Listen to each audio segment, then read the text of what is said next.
We provide you the platform to turn your dreams into reality. Give wings to your aspirations with KR Mangalam University. Sonam ने किस तरह से इस पूरी planning को अंजाम दिया, इसी का आज हम पर्दाफाश करने वाले हैं। हम जानने की कोशिश करेंगे कि सोनम के दिमाग में ये खतरनाक साजिश कैसे फल फूल रही थी। उससे पहले कुछ 4 अहम सवाल हैं जो आज हर व्यक्ति की जुबान पर हैं, आप वो जान लीजिए। सबसे पहला और महत्वपूर्ण सवाल ये कि सोनम रघुवंशी ने अपने पति राजा रघुवंशी के कत्ल की प्लानिंग कैसे की थी। दूसरा सवाल, हनीमून पर कत्ल की साजिश के बाद सोनम ने परिवार से किस तरह से झूठ बोला। तीसरा सवाल, सोनम ने राजा के मर्डर के लिए किस तरह राज कुशवाहा को तैयार किया था। और चौथा सवाल ये कि राजा रघुवंशी के कत्ल की प्लानिंग में राज कुशवाहा क्यों शामिल हुआ।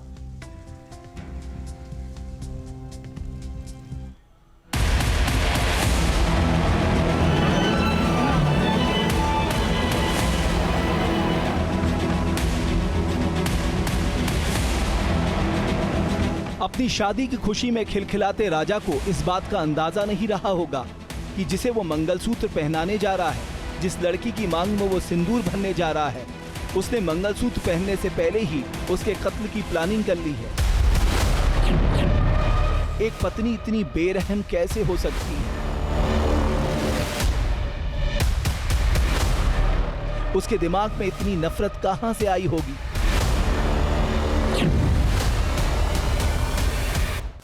सोनम को राजा के हाथों दिया मंगलसूत्र ऐसा अमंगलसूत्र साबित हुआ कि शादी के 12 दिन बाद ही उसकी पत्नी ने अपने आशिक के साथ मिलकर बेरहमी से उसकी जान ले ली। आरोपी सोनम इस पूरी वारदात की मास्टरमाइंड मानी जा रही है और जांच जैसे जैसे आगे बढ़ रही है, कई सनसनीखेज खुलासे हो रहे हैं। शिलांग पुलिस की अब तक की जांच में सामने आया है कि सोनम ने अपने आशिक राज के लिए पति राजा को रास्ते से हटाने की फुल प्रूफ प्लानिंग की थी। कत्ल की योजना का पहला सबूत है सोशल मीडिया चैट जो वायरल हो रही है। इसमें सोनम ने राज कुशवाहा को लिखा था कि मेरे पति मेरे करीब आ रहा है, जो मुझे बिल्कुल पसंद नहीं आ रहा है।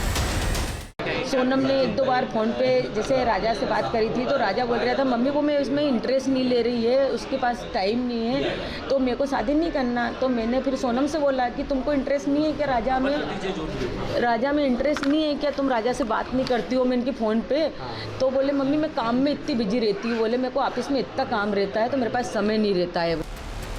दावा किया जा रहा है कि सोनम ने शादी के केवल 3 दिन बाद ही अपने पति राजा की हत्या की प्लानिंग कर ली थी। सूत्रों के मुताबिक सोनम ने राज कुशवाहा के साथ मिलकर मेघालय जाने और वहीं पर राजा को खत्म करने का प्लान किया था। पूरा हनीमून ट्रिप दरअसल एक सोची समझी योजना का हिस्सा था।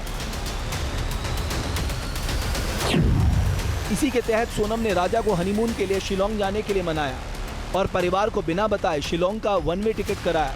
सोनम ने रिटर्न टिकट नहीं लिया, यानी उसने राजा को शिलांग में ही मार डालने की पुख्ता प्लानिंग कर ली थी। बोले भैया सोनम की प्लानिंग इसमें है और अपने हम लोग वहाँ जा रहे हैं, शिलांग जा रहे हैं। तो मैंने ठीक है बेटा, बाकी जाओ तो मगर इसी जगह मत जाओ जहाँ बच्चों मतलब क्या जो कोई जनता करता नहीं है। बोले भैया शिलांग जो है हम शिलांग नहीं जा रहे हैं, हम लोग जा रहे हैं अपने आसाम जा रहे हैं। प्लान तो कामाख्या मंदिर तक का था। खुद शिलांग ना जाकर राज ने तीनों हत्यारों आकाश, विशाल और आनंद को इंदौर से ही राजा के पीछे लगा दिया था। पुलिस सूत्रों के मुताबिक शिलांग में राजा ने जहां से स्कूटर किराए में लिया, वहीं से हत्यारों ने भी बाइक किराए पे ली थी। तीनों ने खुद को मध्य प्रदेश का बताकर राजा का विश्वास जीता और साथ में घूमते रहे। 23 मई को सोनम फोटोशूट के बहाने राजा को शिलांग के कोरसा इलाके में ले गई। तीनों कॉन्ट्रैक्ट किलर भी इन दोनों के साथ थे। पुलिस सूत्रों के मुताबिक आरोपी विशाल ने सबसे पहले राजा के सिर पर पीछे से हमला किया था। राजा के सिर पर दूसरा वार आनंद ने किया और फिर सोनम के साथ मिलकर उसके शव को खाई में फेंक दिया। लेकिन परिजनों के बिना बताए बुक कराए गए शिलांग के टिकट, राज कुशवाहा की कॉल डिटेल, गुमराह करने के लिए लाल नीली जैकेट को खाई में फेंकना, हनीमून ट्रिप से जुड़ी कोई भी तस्वीर को सोशल मीडिया पर अपलोड न करना सोनम और राज की प्लानिंग को फेल कर गया। इंदौर क्राइम ब्रांच ने वारदात के बाद सोनम के इंदौर वापस आने के दावे से साफ इनकार किया है।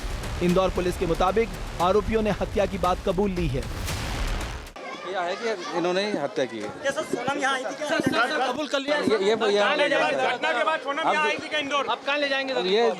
ये जानकारी प्राप्त नहीं हुई कि वो घटना के बाद सोनम इंदौर आई थी।